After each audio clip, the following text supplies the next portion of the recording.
Fin-1958 mbagħad niftakar ir-rewwixti.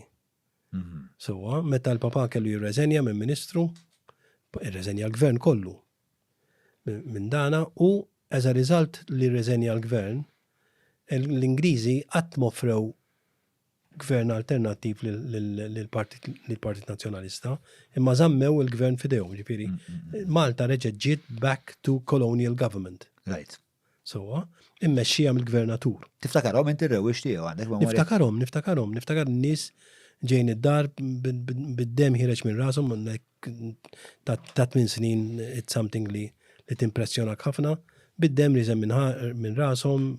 Għalfejn kien jitiseħ il-general strike li dik dak. Kien hemm general strike tal-Workers Union, I think. Sewa?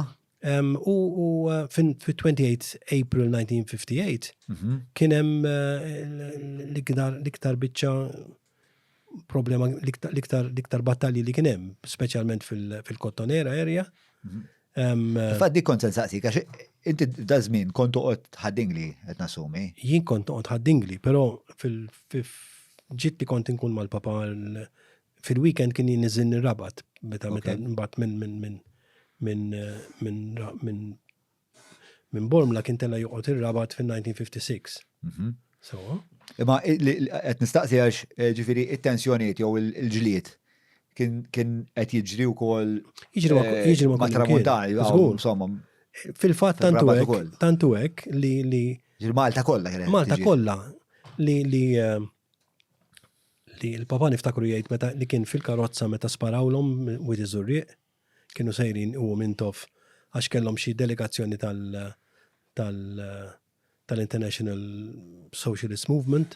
Okay. Sewwa, u kienu tawhom xi żewġ tiri u ma ntlaqatx tengod imma ġifieri. Ġifieri kien hemm attentat fuq il-papa. Kien hemm attentat żgur, attentat u Mintoff hu. Fuq Mintoff.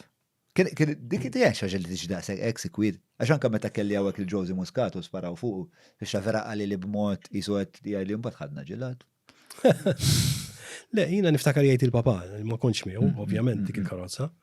Imma mbagħad fl-istess perjodu kien meta l-Ingliżi, meta l-gvern kolonjali, ġifieri, ordna lill-pulizija biex jarrestaw lil-Agda Barbara, lil Patrick Holland.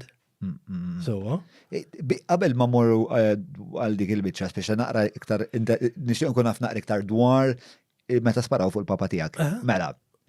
Niftakar ftit li jgħidu. Pjuttost avveniment drammatiku. Mela, qed taf l-imsena kienet 1957-58, I think. Ġifieri tippreċedi il-General Strike, il-General Strike 58. I think so, minix ċert. Għandek idea minn setaw kienu li ma tafux. No, il-papa l-menu li ma qallix, ma kienx jekk kellu xi idea tiegħu hekk ma nafx. Sewa.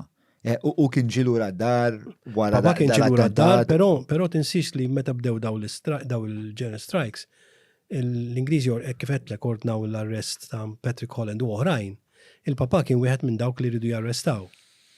So, fil-fatt hemmhekk il-papa tela ħaddingli. Okay.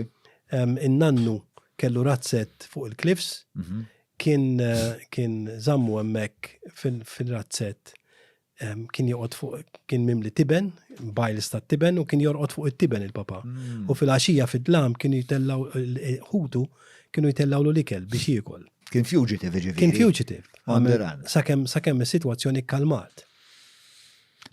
Għalli ma raġuni kienu ħarġu dan il-mandat minħabba daw l-irvellijiet? Minħabba daw l-irvellijiet u minħabba li kienu ex-ministri, I presume.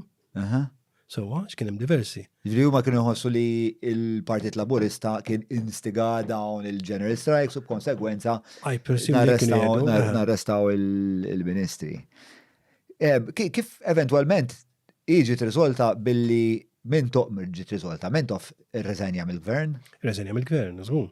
Sewa, ir-reżenja mill-gvern kollu u l-Ingliżi u mbagħad żammew il-gvern fidejhom. Żammew il-gvern fidejhom minn 1958 sa 1962.